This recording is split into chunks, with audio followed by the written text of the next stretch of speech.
बिस्मिल्लाहिमिनश्शैतानिर्रजीम बिस्मिल्लाहिर्रहमानिर्रहीम। शुरू अल्लाह जे नाले सां जंहिं पूरी कायनात खे ख़लक़ियो। दुरूद हज़रत मोहम्मद मुस्तफ़ा सल्लल्लाहु अलैहि वसल्लम ते जंहिंखे अल्लाह पाक पूरी इंसान ज़ात लाइ मोलम बणाए मोकिलियो।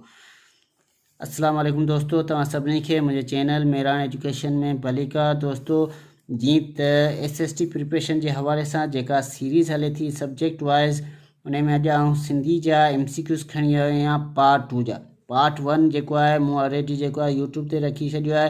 जिन दोस्तनि ॾिठो आहे वेल एंड गुड, जिन दोस्तनि न ॾिठो आहे त उहे मुंहिंजे जेको आहे चैनल ते पार्ट 1 सिंधी MCQ सर्च कंदा SST प्रिपरेशन जे हवाले सां त अची वेंदो। तमामु घणी बहितरीनु नॉलेज आहे, हिन में तव्हांखे तमामु घणी बहितरीनु नॉलेज मिलंदी। वीडियो खे एंड ताईं ॾिसिजो ऐं उन्हनि दोस्तनि खे जेके मुंहिंजे चैनल ते आहिनि पर मुंहिंजे चैनल खे अञा ताईं सब्सक्राइब न कयो आहे, उन्हनि दोस्तनि खे गुज़ारिश आहे त मुंहिंजे चैनल खे सब्सक्राइब करियो, लाइक करियो, कमेंट्स करियो।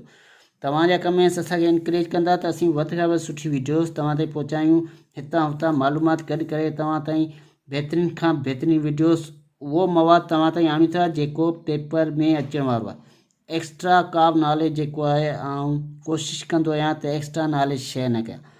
वधि खां वधि NB खां NB जेके मूंखे लॻंदा आहिनि सुठे में सुठा सवाल लॻंदा आहिनि उहे तव्हां ताईं आउं शेयर कंदो आहियां। इन करे मुंहिंजी वीडियोज़ खे एंड ताईं ॾिसिजो। Thank U. अचो दोस्तों, सिंधी MCQs जी तरफ़ हलूं। नंबर पहिरियों MCQs आहे, मारी जे वालिद जो नालो डैश हो। A खेत, B पालणी, C माडोई, D बलावा। दोस्तों, हाणे जेको आहे असां वटि पहिरीं हिकिड़ो आयो त मारी जो जेको आहे ख़ानदान हो उहो कहिड़े क़बीले सां तालुक़ु रखंदो। त हाणे हिन में सवाल आहे मारी जो वालिद जो नालो छा हो। दोस्तों, जेको खेत हो न उहो मारी जो सोट हो। मारी जंहिंजी मंगेती हुई जंहिंसां मारी जी जेको आहे मङणी थियल हुई उहो खेत। त हीअ त कोन थींदो, लाज़मी आहे। इन जो सही जवाबु थींदो B पालणी। ऐं माडोई जेको आहे हिन जी माउ जो नालो। जेकॾहिं आउं ग़लति हुजां त मूंखे कमेंट्स ज़रूरु कजो, मूंखे कमेंट्स में ज़रूरु ॿुधाइजो माउ जो नालो। ठीकु आहे। उन खां पोइ आहे नंबर ॿियो, गिदड़ लाइ मोनस डैश आहे। गिदड़ लाइ जेको मोनस हूंदो आहे उहो छा आहे। A गिदड़ी, B गिदड़ण, C गिदाड़ी, D गिदड़ी गिदड़। त इन जो सही जवाबु थींदो गिदाड़ी। उन खां पोइ आहे नंबर 2, अब्दुल्ला शाह असहाबी जी मज़ार डैश में आहे। A जामशोरे, B Karachi, C मकली, D जंग शाही। त इन जो सही जवाबु आहे मकली। अब्दुल्ला शाह असहाबी जी मज़ार मकली में आहे। कराची में जेका तव्हां सोचिया पिया उहा अब्दुल्ला शाह गाज़ी जी मज़ार आहे। ठीकु आहे। उन खां पोइ आहे रनीकोट वारे किले में दाख़िल थियण लाइ केतिरा दरवाज़ा आहिनि।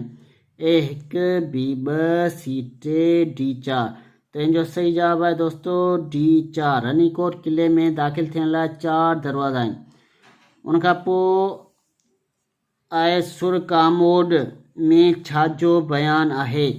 A ससी पुनू, B उमर मारे, C मुमर राणो, D नूरी जाम तमाशी। त इन जो सही जवाबु थींदो D नूरी जाम तमाची। सुर कामोड में नूरी जाम तमाची जो ज़िक्र आहे। सुर कामोड खे असां कींचर जे नाले सां बि सुञाणूं था, त जॾहिं बि कींचर जो ज़िक्र अचे त उहो असांजो सुर कामोड में आहे।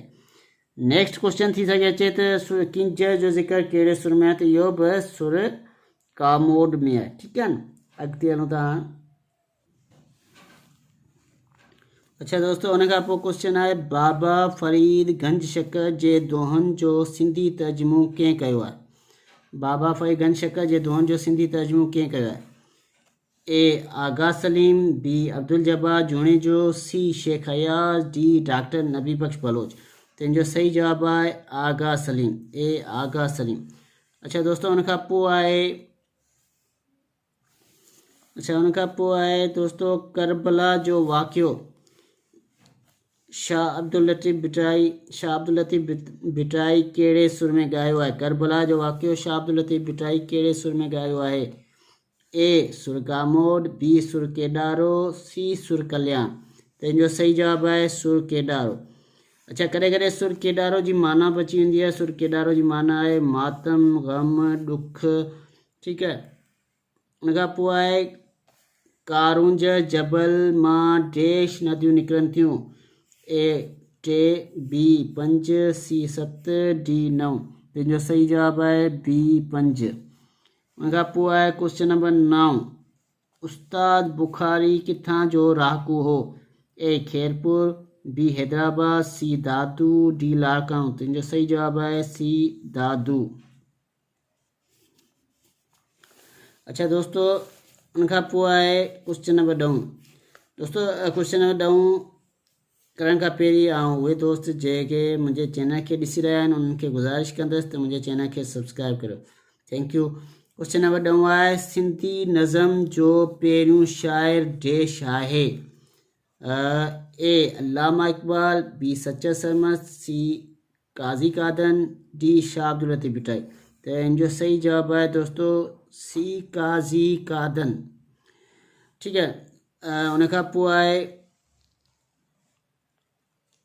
ख्वाजा मोहम्मद ज़मा लवारी ऐं संदसि बुज़ुर्गनि जो ज़िक्र डेश किताब में मिले थो?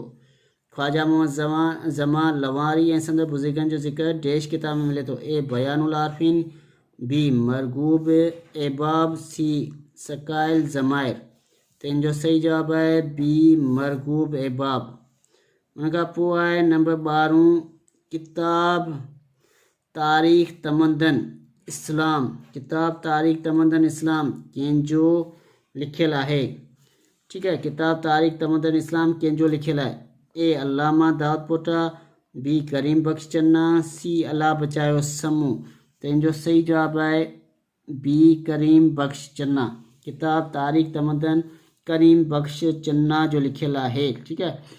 उन खां पोइ क्वेश्चन नंबर 13 आहे नीरन जी दरबार जो ज़िक्र कंहिं पंहिंजे सफ़रनामे में लिखियो आहे? नीरन जी दरबार जो ज़िक्र कंहिं पंहिंजे सफ़रनामे में लिखियो आहे?